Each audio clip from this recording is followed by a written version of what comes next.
you deal with an extraordinary amount of, I mean, to be honest. And so I can understand, and you've been very honest about like how certain things have bothered you, which I think a lot of people kind of appreciate. What has made you decide to sort of have that level of transparency with people, which is very apparent in your new album, In Pieces? Yes, well, I believe all of us have a lot of things and daily issues that we go through, and it's unfair and dishonest to talk about art where you're supposed to be open and honest and not talk about the feelings that inspired them. For me, there are days where I'm more confident than others, and there are days when it's hard for me to even pick myself up because of how in my head I am or how insecure I feel. And especially girls and boys in my peer group, we're dealing with so much this generation because we have so much in front of us with social media. And it's so much easier to compare ourselves to others that we constantly look at ourselves like maybe we're not good enough. So, with the platform that I'm given, I want people to know that I struggle with the same thing. So, it doesn't make you abnormal because you have those same thoughts and feelings and insecurities. And instead of looking at it as a weakness, it's actually our strength. Those are the things that make us special. Those are the things that make us great. And that's why I really wanted to touch on that and highlight so we all feel less alone. And by the way, I hope you know that most of those people who may say negative things about you online, they wouldn't, you know what they would do if they met you in person, ask for a damn autograph. That's what they would do.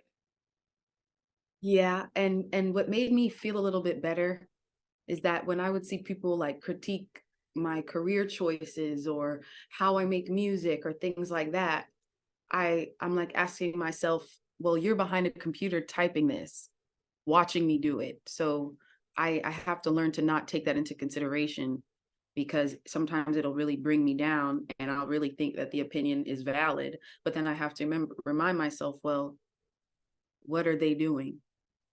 And that's how I feel better.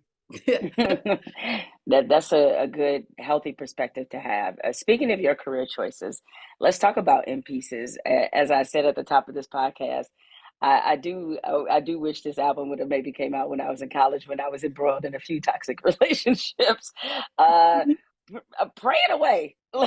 Let's start there. Okay.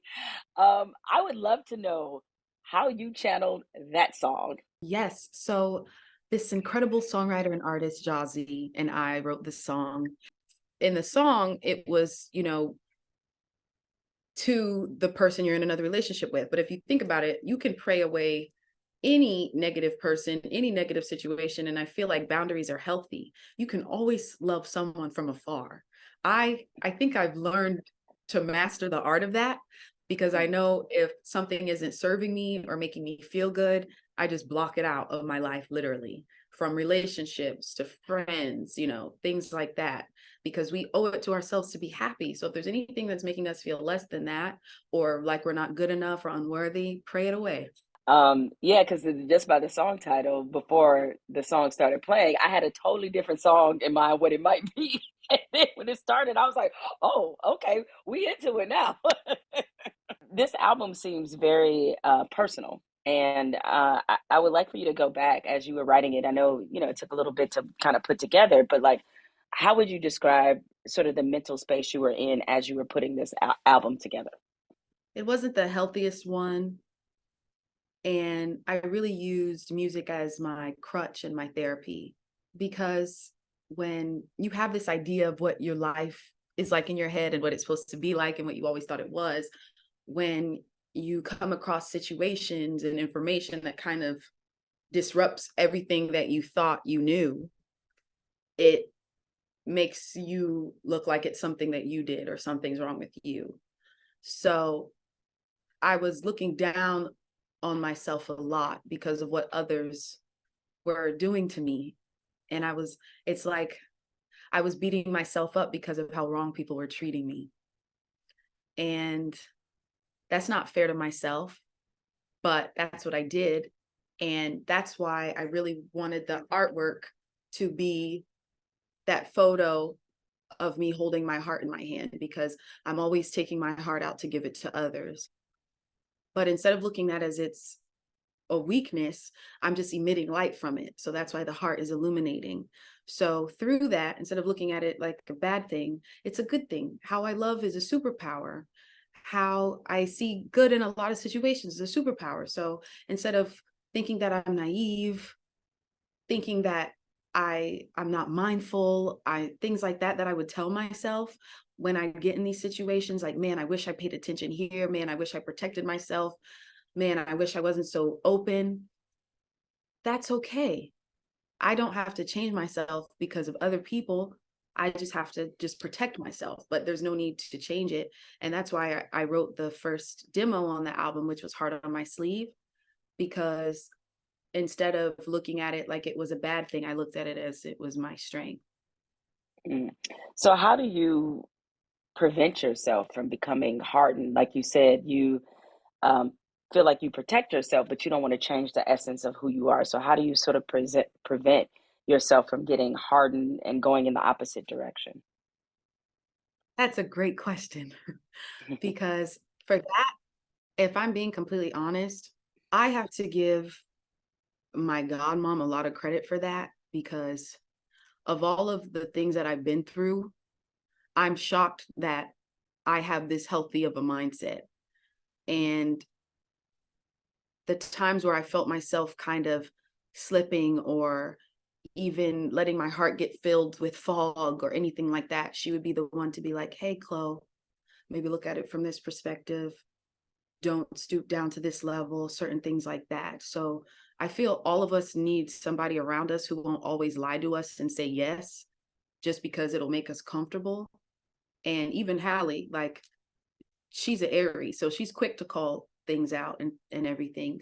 So I have people around me who love me, who keep me in check and keep me grounded, because it's easy to allow yourself to get hardened.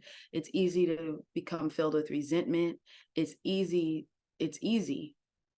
but that's why I think it's important for us to do the self work and the healing so that just because you're hurt, you don't decide to hurt others. I've back in the day, I dated a Cancer, and one thing I will say about Cancer, because I believe you are a Cancer, correct? Mhm, mhm. Yes, is that it is very true that cancers wear all 8,000 emotions all on their sleeves. Um, though I think women cancers are much different than men cancers for sure. But I would not date a Cancer.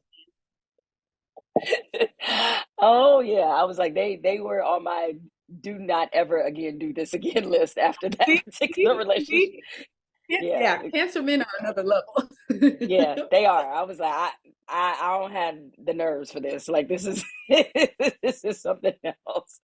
But you do seem like I think you strike everybody as somebody who's very self-aware and very in touch with your emotions. Where does that come from for you? That comes from regretting not speaking up for myself.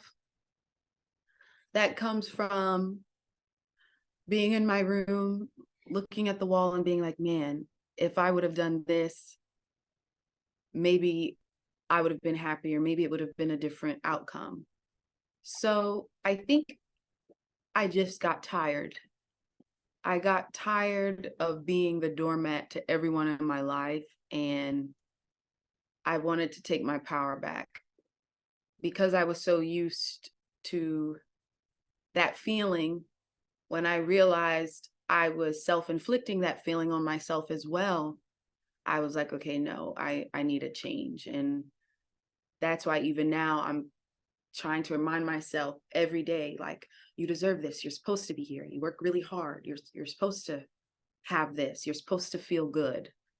Because I think a lot of us, we have imposter syndrome when good things happen to us because we think we're not worthy. So I think I just got tired. What's a situation that you think about? Because, like you just said, like you wish you would have kind of advocated more for yourself. What's a situation that still bothers you where you feel like you didn't do that? I'd rather not talk about it, to be honest. Okay. Like when it comes to like romantic relationships, I mastered it.